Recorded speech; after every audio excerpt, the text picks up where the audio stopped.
Good morning class. আশা করি তোমরা সকলে খুব ভালো আছো। Welcome to right smart academy. আমি রয়েছি তোমাদের সাথে জিওগ্রাফির সুমন স্যার। আচ্ছা স্টুডেন্ট, গত কয়েকটি ক্লাস জুড়ে আমরা কিন্তু তোমাদের বইতে যে সপ্তম অধ্যায় ছিল, কি ছিল না, মানুষের কার্যাবলী ও পরিবেশ অবনমন, তাই তো? সেই চ্যাপ্টারটা কিন্তু আমরা গত ক্লাসে শেষ করেছি এবং এর ঠিক পরে অষ্টম অধ্যায় রয়েছে তোমাদের বইতে, যেটা হলো ভারতের প্রতিবেশী দেশসমূহ ও তাদের সাথে ভারতের সম্পর্ক। সেই বিষয়ে কিন্তু আমরা আজকে নতুন ক্লাস শুরু করব। তার আগে গত ক্লাসের তোমরা নিশ্চয়ই পরিবেশ অবনমন ও মানুষের কার্যাবলী সম্পর্কে বিস্তারিত পড়েছো। সেখান থেকে কয়েকটি প্রশ্ন উত্তরের মাধ্যমে কিন্তু আমি আজকের ক্লাসটা শুরু করব। ঠিক আছে? তাহলে তোমরা আমাকে কেউ বলো তো, যে প্রথম অষ্টাদশ শতাব্দীতে শিল্প বিপ্লব কোথায় লক্ষ্য করা গেছিল? ভেরি গুড, খুব ভালো বলেছো যে প্রথম শিল্প বিপ্লব কিন্তু ইউরোপ মহাদেশের, বিশেষত ইংল্যান্ডে কিন্তু প্রথম শিল্প বিপ্লব দেখা গেছে। দেখো, মানুষের নানান কার্যাবলীর দ্বারাই কিন্তু বর্তমানে এই পরিবেশের অবনমন ঘটছে। পরিবেশের অবনমন মানে পরিবেশ তার গুণগত মান হ্রাস পাচ্ছে দিনের পর দিন। ঠিক আছে? সেটাকেই আমরা পরিবেশ অবনমন বলবো। এই যে পরিবেশ নিজের যে পরিবর্তন, কিছুটা ভৌত ও রাসায়নিক প্রক্রিয়ার মাধ্যমে কিন্তু, বা জৈব প্রক্রিয়ার মাধ্যমে কিন্তু সে তার যে নিজের ক্ষতিটা হয়, সেই ক্ষতিটা কিন্তু সে নিজে নিজে পূরণ করে নেওয়ার চেষ্টা করে। এই ব্যবস্থাটাকে আমরা কি বলে থাকি বলতো? ভেরি গুড, হোমিওস্ট্যাটিক ব্যবস্থা, তাই তো? তাহলে হোমিওস্ট্যাটিক ব্যবস্থা কাকে বলে?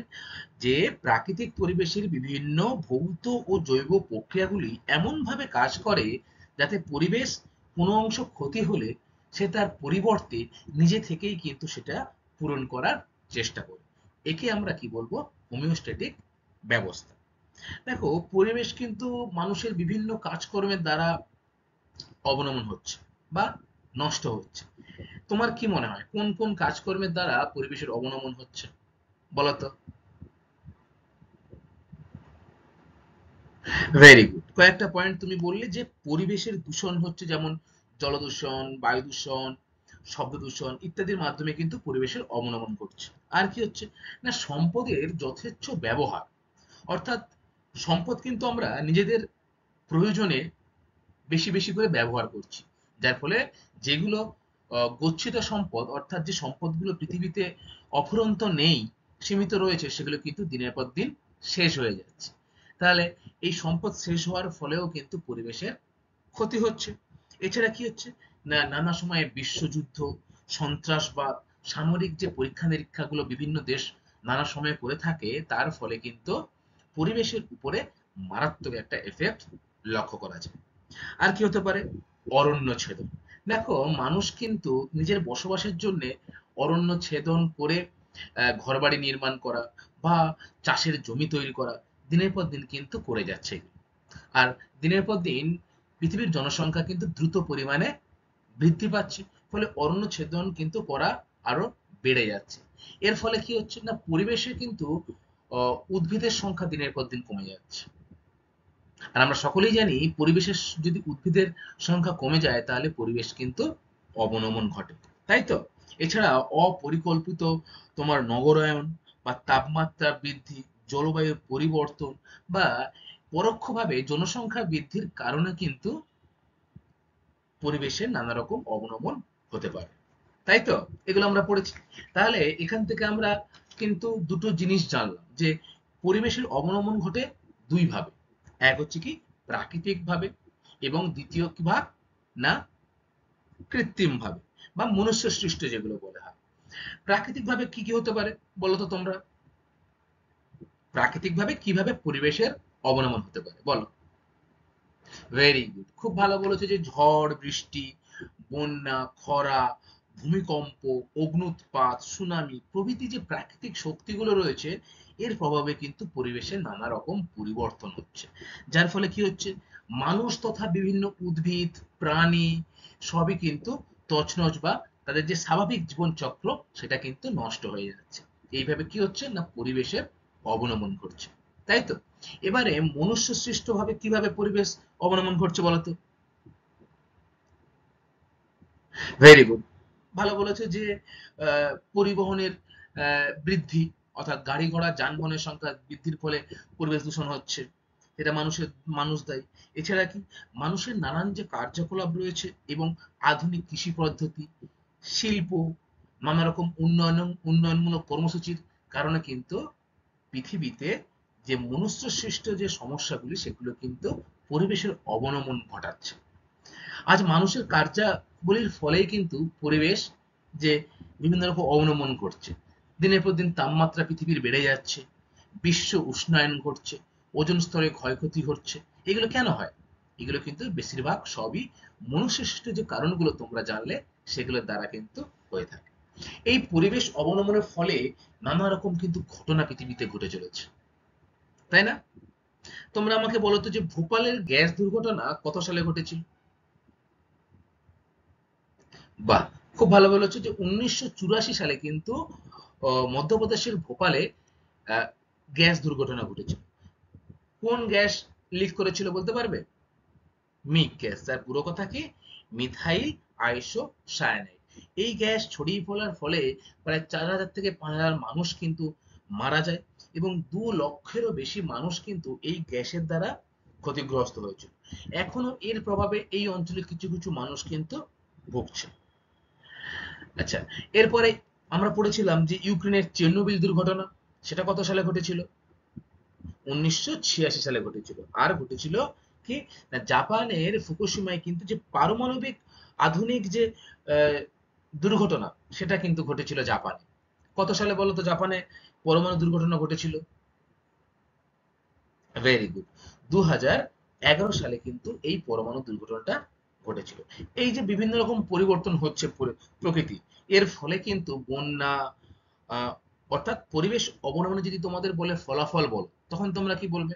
না, বন্যা হয়, খরা হয়, ভূমিকম্প, জলদূষণ বা শব্দ দূষণ, রাসায়নিক দুর্ঘটনা, প্রাকৃতিক সম্পদের বিনাশ, মুদ্রাস্ফীতি, মানুষের চাহিদা ও যোগানের ভারসাম্য নষ্ট হয়ে যাওয়া, বায়ু দূষণ প্রভৃতি বিষয়গুলো কিন্তু বায়ু দূষণের, সরি, পরিবেশ অবনমনের ফলে সৃষ্টি হয়। মনে থাকবে তাহলে? এগুলো কিন্তু আমরা গত ক্লাসে সবই বিস্তারিত জেনে এসেছি, তাই তো? আজকে কয়েকটা তোমাদের প্রশ্ন করছি, তাহলে তোমরা এই প্রশ্নটা উত্তর দাও তো, যে এই যে এত অবনমন হচ্ছে পরিবেশে, এই অবনমনটাকে কিভাবে নিয়ন্ত্রণ করা যায় বলতে পারবে? দুটো তিনটে পয়েন্ট বলো তো। ভেরি গুড, খুব ভালো বলেছো। প্রথমেই তুমি যে বললে সম্পদের যথেচ্ছ ব্যবহার করতে হবে, তাই তো? সম্পদের অতিরিক্ত যে ব্যবহার সেটা কিন্তু কমাতে হবে, অর্থাৎ যেটুকু প্রয়োজন সেটুকুই কিন্তু ব্যবহার করতে হবে, ভবিষ্যৎ প্রজন্মের জন্য সেটাকে সঞ্চিত রাখবা, গচ্ছিত রাখতে হবে। এছাড়া আর কি হবে? হ্যাঁ, পরিবেশের অবনমনের অন্যতম কারণ কিন্তু হলো মানুষের মধ্যে অশিক্ষা বা দারিদ্রতা ইত্যাদি। তাই মানুষকে কিন্তু সঠিক শিক্ষায় শিক্ষিত হলে পরিবেশকে কিন্তু রক্ষা করা সম্ভব হয়ে থাকে, তাই তো? মাথাপিছু যে প্রাকৃতিক শক্তির ব্যবহার সেটা কমাতে হবে দিনের পর দিন। সরকারের তরফ থেকে বিভিন্ন কর্মসূচি গ্রহণ করতে হবে, যাতে, এবং সরকারের তরফ থেকে বিভিন্ন আইন প্রণয়ন করতে হবে। কি আইন? না, যাতে পরিবেশের সম্পদ কেউ ধ্বংস না করতে পারে বা যথেচ্ছ ব্যবহার করতে না পারে। সেজন্য সরকারকে কিন্তু সচেষ্ট ভূমিকা অবলম্বন করতে হবে। জনসংখ্যার যে চাপ দেশের উপরে সেটা ধীরে ধীরে কমানোর পরিকল্পনা করতে হবে। এই বিষয়গুলো তোমরা মনে রাখবে। এই যে বিষয়গুলোর কথা মাথায় রেখে আমরা কিন্তু চিপকো আন্দোলনের কথা শুনেছিলাম, তাই না? যে গাছকে জড়িয়ে ধরেছিল যাতে গাছ না কাটতে না দেয়, তাই তো? কোথাকার? উত্তরাখণ্ডের গাড়োয়াল অঞ্চলের মানুষজন 1973 সালে এই চিপকো আন্দোলন হয়েছিল। তোমরা আমাকে বলবে এই চিপকো আন্দোলনের যে নেতা, তার নাম কি? ভেরি গুড, খুব ভালো বলেছে যে চিপকো আন্দোলনের যে নেতা, তার নাম হলো কিন্তু সুন্দরলাল বহুগুণা, তাই তো?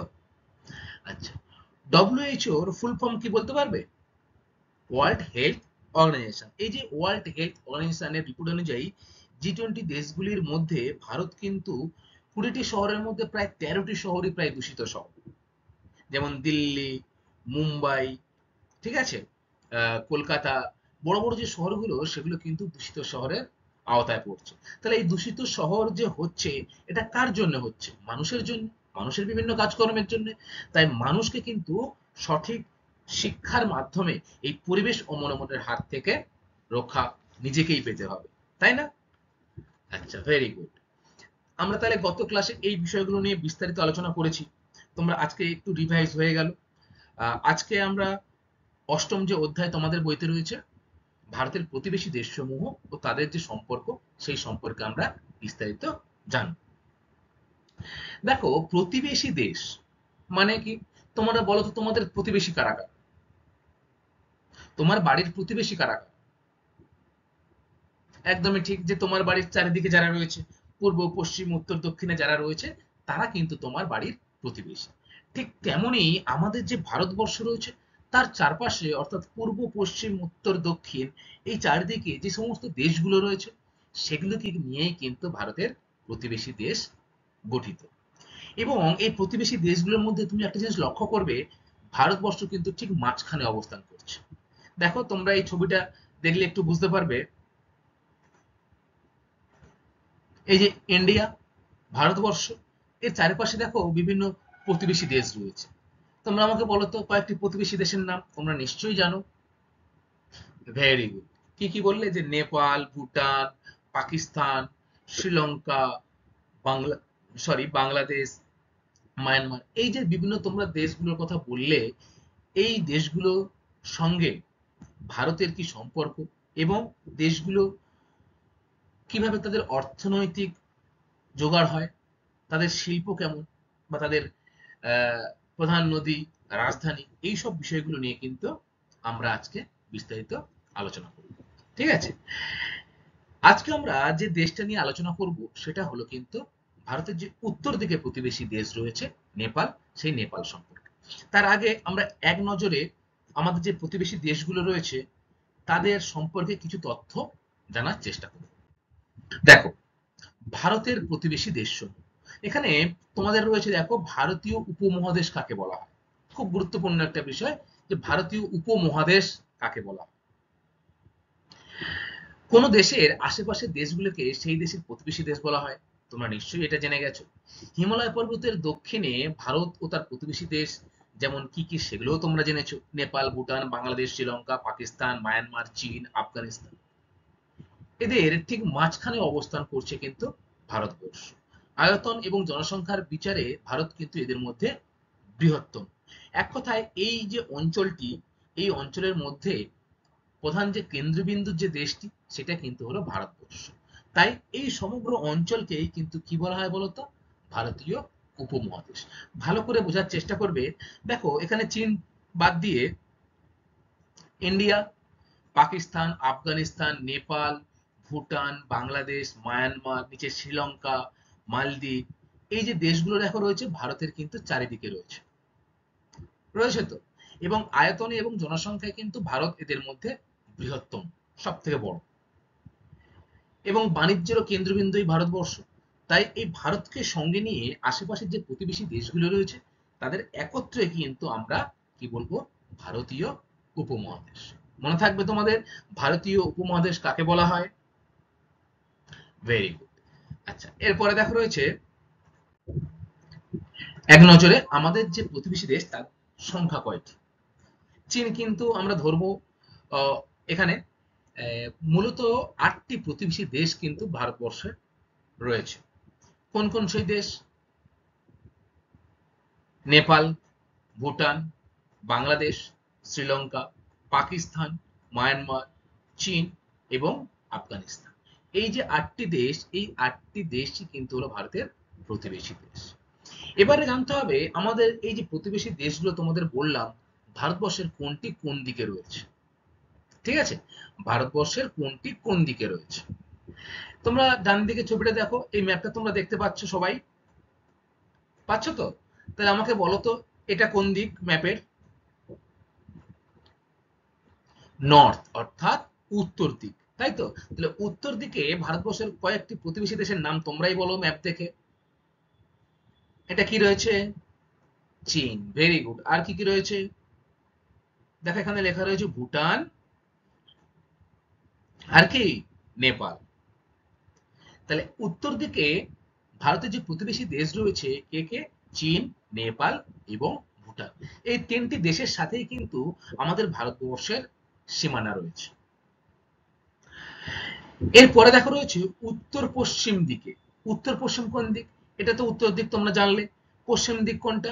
এই দিকটা পশ্চিম দিক, ওয়েস্ট মানে পশ্চিম দিক। তাহলে উত্তর এবং পশ্চিম দিকে দেখো দুটি দেশ রয়েছে। কি কি দেশ? ম্যাপ দেখে বলো তোমরা। বাহ, খুব ভালো বলেছো যে পাকিস্তান রয়েছে, এই যে পাকিস্তান, এবং রয়েছে আফগানিস্তান। তাহলে উত্তর পশ্চিমে দুটি দেশ হলো আফগানিস্তান এবং পাকিস্তান। এরপরে রয়েছে দেখো দক্ষিণ দিকে। দক্ষিণ দিকে রয়েছে দুটি দেশ, অর্থাৎ এই দিকে সাউথ, তাই তো? তাহলে সাউথে কোন কোন দেশ রয়েছে? এটা কি শ্রীলঙ্কা, ভেরি গুড। এবং এই যে আরেকটা রয়েছে, এটা কি মালদ্বীপ। তাহলে মালদ্বীপ এবং শ্রীলঙ্কা কিন্তু হলো ভারতের দক্ষিণ দিকের দুটি প্রতিবেশী দেশ। এবং লাস্টে কি দেখবো আমরা? পূর্ব দিকের, অর্থাৎ এই দিকে ইস্ট। তাহলে পূর্ব দিকে ভারতের দেখো দুটো প্রতিবেশী দেশ আমরা দেখতে পাচ্ছি। কি কি বলতো? বাংলাদেশ এবং মায়ানমার। এই যে হলো বাংলাদেশ, আর এটা হলো কি মায়ানমার। এই দুটি দেশের সাথেই কিন্তু আমরা আমাদের দেশের সীমানা ভাগ করছি। দক্ষিণ দিক হয়ে গেছে, পূর্ব দিকে রয়েছে বাংলাদেশ ও মায়ানমার। ঠিক আছে, এরপরে দেখো রয়েছে এক নজরে 3 নম্বর কি না, যে প্রতিবেশী দেশগুলোর সাথে ভারতের স্থলভাগের সীমানা রয়েছে। স্থলভাগ, জলভাগ নয় কিন্তু, খুব ভালো করে বুঝবে। সেই দেশগুলি কি কি বলতো? অর্থাৎ ভারতের এই যে এগুলো তো সমুদ্র, তাহলে এগুলো জলভাগ। এর উপরের দিকে যে দেশগুলো রয়েছে, অর্থাৎ নেপাল, ভুটান, দেখো নেপাল, ভুটান সম্পূর্ণ স্থলবেষ্টিত দুটি দেশ। আর কি রয়েছে? বাংলাদেশ, বাংলাদেশ, পাকিস্তান, আফগানিস্তান, চীন, মায়ানমার, এগুলোর সাথে কিন্তু আমাদের ভারতবর্ষের সম্পূর্ণ কি রয়েছে না, স্থলভাগের সীমানা কিন্তু আমি এদের সাথে ভাগ করছি। 4 নম্বর কি রয়েছে দেখো, যে প্রতিবেশী দেশ বাংলাদেশের 3 দিক দিয়ে ঘেরা রয়েছে ভারতের সীমানা। তাহলে তোমরা ম্যাপ দেখে বলো তো, যে এটা তো বাংলাদেশ, বাংলাদেশে কয় দিকে ভারতের সীমানা রয়েছে? একদমই ঠিক, 3 দিকে। অর্থাৎ কেবলমাত্র বাংলাদেশের দক্ষিণ দিক বাদে পূর্ব, পশ্চিম এবং উত্তর দিকে কিন্তু রয়েছে ভারতবর্ষের সীমানা। 5 নম্বর, সম্পূর্ণ স্থল বেষ্টিত ভারতের দুটি প্রতিবেশী দেশ, অর্থাৎ কোনো কিন্তু জলভাগের সাথে কিন্তু এর কোনো সংযোগ নেই। কি হবে বলতো? সম্পূর্ণ স্থলভাগ রয়েছে কোন দুটি প্রতিবেশীর? দেখো পাকিস্তানের সাথে জলভাগ রয়েছে, তাই তো? বাংলাদেশের সাথে জলভাগ রয়েছে, মায়ানমারের সাথে জলভাগ রয়েছে, শ্রীলঙ্কা তো রয়েইছে, মালদ্বীপ তো রয়েছে। তাহলে কোন দুটি দেশ? ভেরি গুড, নেপাল এবং ভুটান কিন্তু রয়েছে।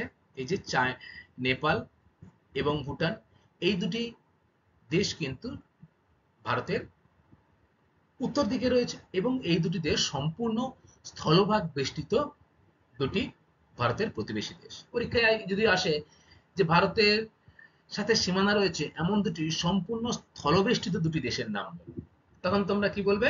নেপাল এবং ভুটান, তাই তো? আচ্ছা, এরপরে 6 নম্বর দেখো কি রয়েছে, আরব সাগরকে স্পর্শ করেছে এমন একটি প্রতিবেশী দেশ। তোমরা ম্যাপ দেখো, ম্যাপ দেখে আমাকে বলো যে কোন দেশটি আরব সাগরের যে জলভাগ, সেই জলভাগকে স্পর্শ করেছে। এটা কি বে অফ বেঙ্গল, অর্থাৎ বঙ্গোপসাগর। এটা কি আরেবিয়ান সি, অর্থাৎ এটা আরব সাগর। তাহলে আরব সাগরের রয়েছে ভারতের কোন দিকে? পশ্চিম দিকে রয়েছে, তাই তো? আর দক্ষিণ দিকে রয়েছে দেখো ইন্ডিয়ান ওশান, ভারত মহাসাগর, এবং পূর্ব দিকে রয়েছে বে অফ বেঙ্গল, অর্থাৎ বঙ্গোপসাগর। আচ্ছা বলতো ভারতবর্ষের উত্তর দিকে কি রয়েছে? Great Himalaya, very good. Himalaya পর্বত রয়েছে এরকম ভাবে। তাহলে ভারতবর্ষের কিন্তু 3 দিক জল দ্বারা বেষ্টিত এবং একদিক স্থলভাগ দ্বারা বেষ্টিত। এখানে প্রশ্নটা কি বলেছে, যে আরব সাগরের সঙ্গে কোন প্রতিবেশী দেশের সীমানা রয়েছে? দেখো তাহলে আরব সাগর কোন দিকে? পশ্চিম দিকে। তাহলে পাকিস্তান আরব সাগরের সীমানায় রয়েছে তো, তাহলে প্রতিবেশী দেশ পাকিস্তান কিন্তু আরব সাগরের সীমানার সাথে যুক্ত রয়েছে। এরপরে প্রতিবেশী দেশ নেপাল ও ভুটানে কিন্তু কোনো সমুদ্র বন্দর নেই, যেহেতু পুরো স্থলভাগ বেষ্টিত, কোনো জলভাগ নেই, সমুদ্র নেই, তাহলে কি কোনো বন্দর থাকার কথা? থাকবে না। তাহলে নেপাল, এই যে নেপাল আর এই যে ভুটান, এই দুটি হলো কিন্তু সম্পূর্ণরূপে সমুদ্র বন্দরহীন, অর্থাৎ সমুদ্র বন্দর কিন্তু নেই। খুব ইন্টারেস্টিং ৮ নম্বর দেখো, এই যে নেপাল ও ভুটান এই দুটি দেশ রয়েছে, এই দুটি দেশ কিন্তু কলকাতা বন্দরের উপর নির্ভরশীল। অর্থাৎ কলকাতা বন্দর রয়েছে কোথায়?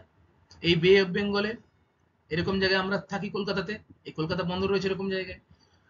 তাহলে এই কলকাতা বন্দরের মাধ্যমে কিন্তু নেপাল এবং ভুটান তাদের ব্যবসা বাণিজ্য চালিয়ে থাকে। বিদেশ থেকে কোনো জিনিস ধরো আমদানি করা, ভারী জিনিস আমদানি বা রপ্তানি করার ক্ষেত্রে কলকাতা বন্দরের উপরেই কিন্তু সব থেকে বেশি নির্ভর করে নেপালও। আচ্ছা, এরপরে দেখো রয়েছে ১ নজরে ৯ নম্বর, ভারত প্রতিবেশী দেশ শ্রীলঙ্কা ও মালদ্বীপের সঙ্গে সম্পূর্ণ জলপথে ব্যবসা বাণিজ্য করে। তাহলে শ্রীলঙ্কার মায়ানমার, সরি, মালদ্বীপ কোন দিকে রয়েছে? দক্ষিণ দিকে, অর্থাৎ ভারত মহাসাগরের এই দিকে, তাই তো?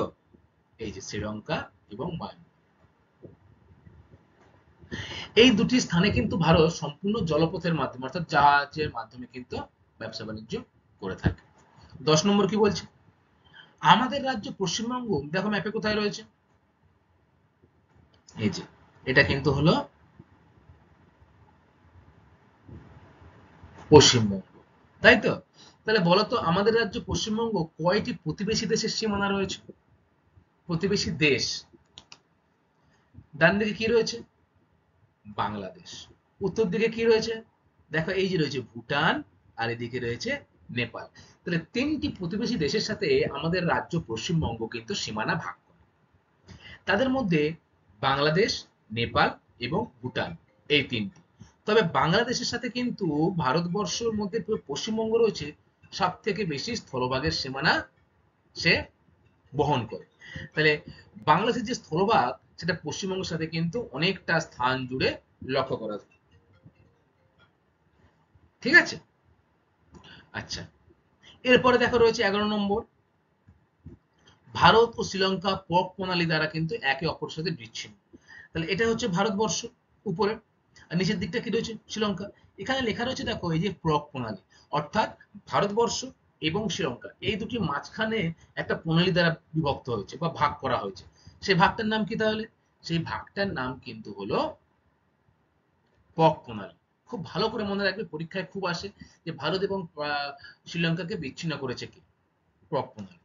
এরপরে দেখো ১২ দাগ কি রয়েছে? পশ্চিমবঙ্গ ও সিকিম রাজ্য দুটি ৩টি প্রতিবেশী দেশের সীমান্তকে স্পর্শ করছে। তাহলে পশ্চিমবঙ্গ বাদে সিকিম রাজ্য রয়েছে।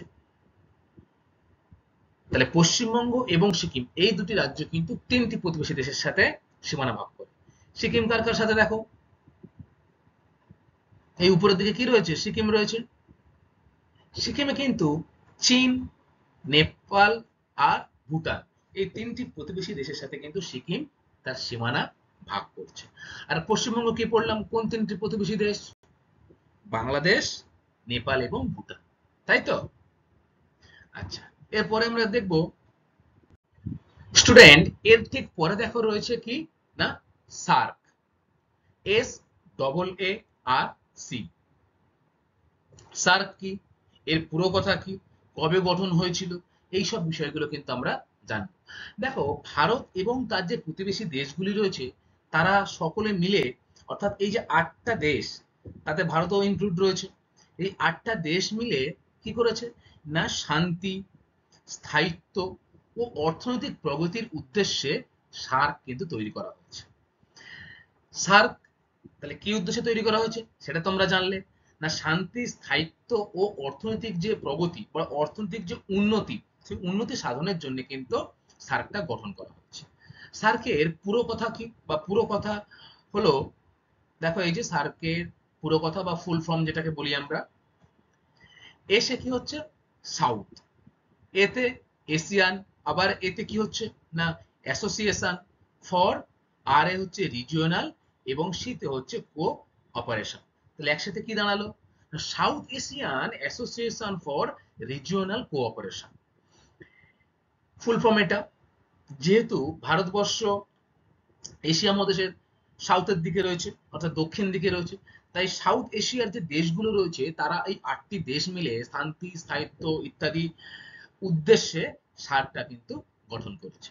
এবারে কবে গঠন হয়েছে, কোথায় গঠন হয়েছে, সেটাও গুরুত্বপূর্ণ বিষয়।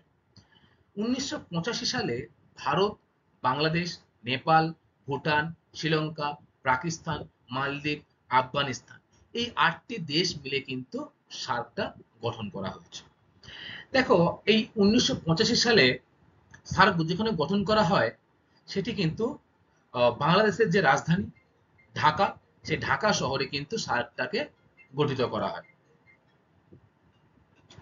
ঠিক আছে? এবং এই সার্কের যে সদর দপ্তর, যেটাকে আমরা কি বলি যে হেডকোয়ার্টার, এই সার্কের হেডকোয়ার্টার রয়েছে কিন্তু নেপালের যে রাজধানী কাঠমান্ডু, সেই কাঠমান্ডু শহরে কিন্তু এই সার্কের সদর দপ্তর রয়েছে। তাহলে তোমরা কিন্তু অনেকগুলো বিষয় সম্পর্কে জানলে, তাই না? দেখো, এই যে সার্কভুক্ত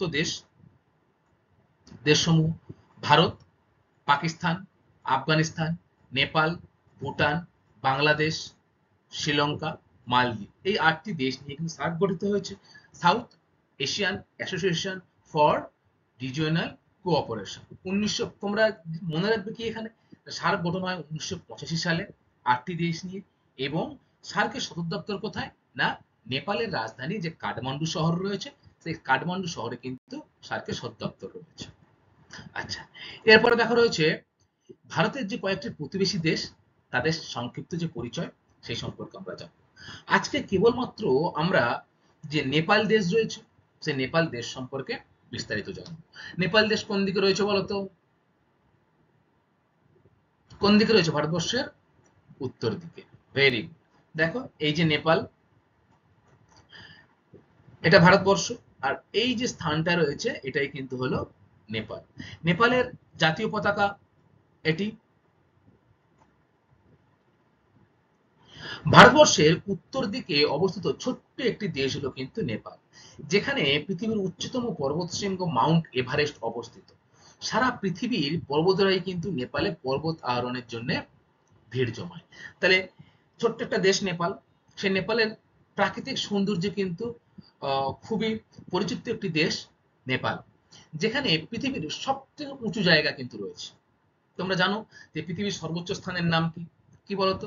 মাউন্ট এভারেস্ট। তাহলে এই মাউন্ট এভারেস্ট কিন্তু নেপালে অবস্থিত, যার টানে সারা পৃথিবী থেকে মানুষ কিন্তু এখানে আসে, এবং এই মাউন্ট এভারেস্ট যে ক্লাইম্বিং হয়, অর্থাৎ যে আহ, চড়া হয় শিখরে, সেটা কিন্তু অনেকে আসে চড়ার জন্য, যাদের আমরা কি বলি পর্বতারোহী, তাই তো?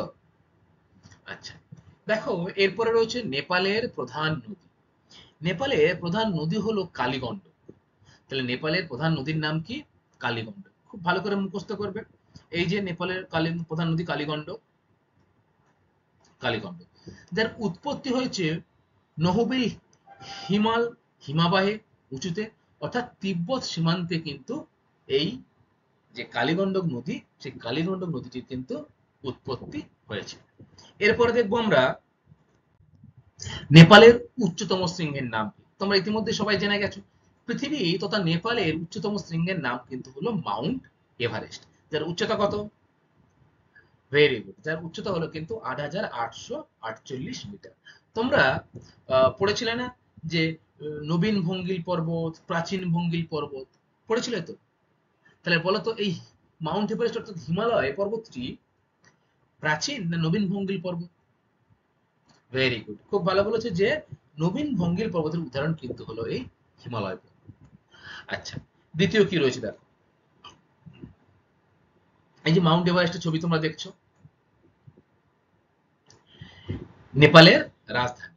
দেখো, নেপালের রাজধানী কিন্তু হলো বিখ্যাত একটি শহর, তার নাম কি? কাঠমান্ডু। এই যে নিচে যে ছবিটা রয়েছে এটা কিন্তু কাঠমান্ডুর ছবি, মনে থাকবে। নেপালের প্রধান ভাষা কি? নেপালের প্রধান ভাষা কিন্তু হলো নেপালি ভাষা।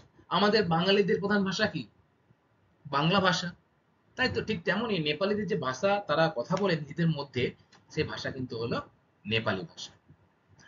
প্রধান প্রধান কৃষিজ ফসল কি কি? ধান, গম, পাট, ভুট্টা, জোয়ার, আখ, কার্পাস, কমলালেবু হলো নেপালের প্রধান প্রধান কৃষিজ ফসল। যেহেতু পার্বত্য অঞ্চল এখানে, তাই ধান গম কিন্তু পার্বত্য অঞ্চলে ধাপ করে কেটে চাষ করা হয়। খুব বেশি উৎপন্ন হয় তা কিন্তু নয়। তবে নেপালে কিন্তু প্রধান যে কৃষিজ ফসল সেটা কিন্তু হলো এই কমলা লেবু। প্রচুর পরিমাণে কমলা লেবু উৎপন্ন হয় নেপালে। দেখো এই যে নিচে ছবি রয়েছে, এই যে গাছ, এটা কিন্তু কমলা লেবু গাছ। আচ্ছা, এরপর আমরা দেখব নেপালের প্রধান শিল্প কি? কাগজ শিল্প, পাট শিল্প, সুতিগ্রস্ত, চিনি, চর্ম, দেশলাই হলো নেপালের প্রধান প্রধান শিল্প। দেখো নেপালে কিন্তু তেমন ভাবে প্রাকৃতিক যে সম্পদ, যেমন খনিজ, ম্যাঙ্গানিজ, ডলোমাইট, খনিজ তেল, এইসব বিষয়গুলো কিন্তু তেমন ভাবে পাওয়া যায় না, বা এই জিনিসগুলো কিন্তু তেমন ভাবে পাওয়া যায় না, পাওয়া গেলেও খুব সামান্য পরিমাণে। যার ফলে এখানে বড় বড় শিল্প কিন্তু তেমন ভাবে গড়ে ওঠে না। তার পরিবর্তে প্রচুর গাছপালা থাকায় কাগজ শিল্প, পাট শিল্প, চিনি শিল্প, চর্ম বা দেশলাই শিল্প কিন্তু নেপালের প্রধান প্রধান শিল্প। মনে থাকবে তোমাদের? আচ্ছা, এরপরে রয়েছে দেখো প্রধান প্রধান শহর। নেপালের যে প্রধান শহর বা রাজধানী সেটা কিন্তু আমরা জেনেছি, কি বলতো? কাঠমান্ডু। ঠিক তেমনি আরো কয়েকটি বিখ্যাত শহর রয়েছে, পোখরা, বিরাটনগর, জনকপুর হলো নেপালের কয়েকটি বিখ্যাত বিখ্যাত শহর। এই যে তোমরা নিচে ছবিটা দেখছো, একটা সুন্দর হ্রদের, এটা কিন্তু পোখরা হ্রদ। সারা বিশ্ব থেকে মানুষ কিন্তু এই নেপালে আসে পর্যটনের উদ্দেশ্যে, প্রাকৃতিক সৌন্দর্যকে উপলব্ধি করার জন্য। কারণ নেপাল কিন্তু প্রাকৃতিক দিক দিয়ে খুবই সুন্দর একটি দেশ। আচ্ছা, এরপরে আমরা দেখব নেপালের পর্যটন শিল্প। নেপালের যে বৃহত্তম শিল্প সেটা কিন্তু হলো পর্যটন শিল্প।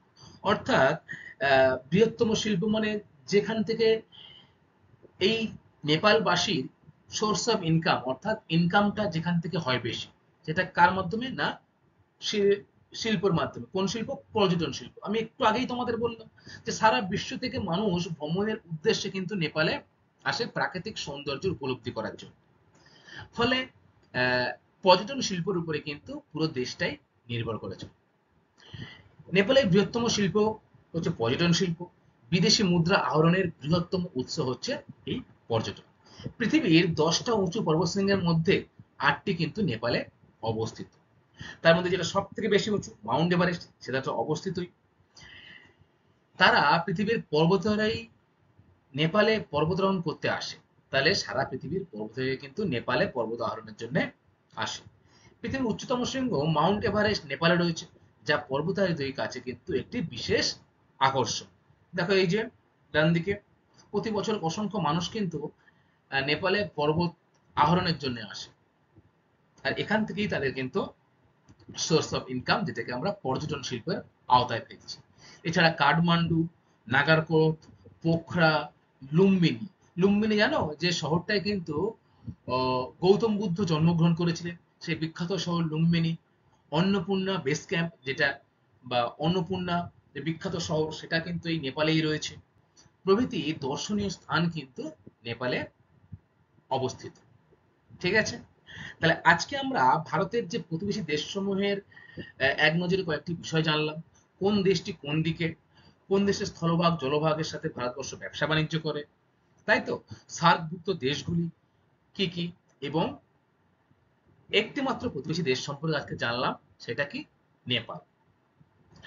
এরপরে তোমাদের সাথে আমি পরবর্তী ক্লাসে বাংলাদেশ, ভুটান এবং মায়ানমার, এই তিনটি যে ভারতের প্রতিবেশী দেশ রয়েছে, সেই প্রতিবেশী দেশ সম্পর্কে কিন্তু আলোচনা করব।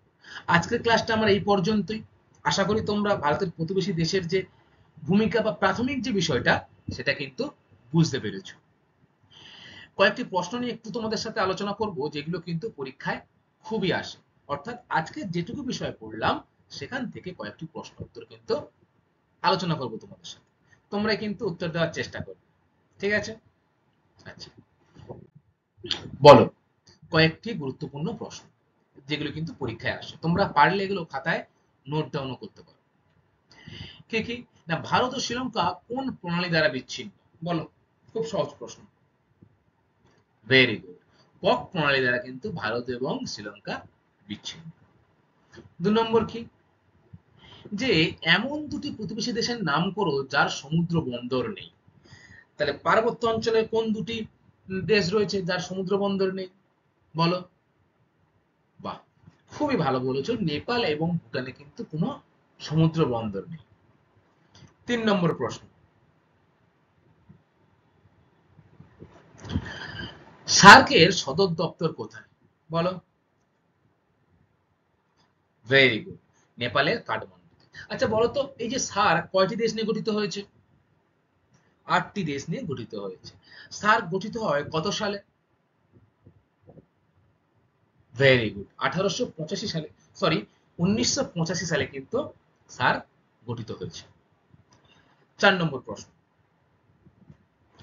প্রতিবেশী দেশগুলি ভারতের কোনটি কোন দিকে অবস্থিত, বলো? পরীক্ষায় কিন্তু আসে 2 নম্বরের। পূর্ব দিকে আগে বলো কি রয়েছে? Very good, Bangladesh Myanmar. দক্ষিণ দিকে শ্রীলঙ্কা মালদ্বীপ। উত্তর দিকে বাহ, নেপাল ভুটান এবং চীন। আর উত্তর পশ্চিম দিকে কে রয়েছে বলতো?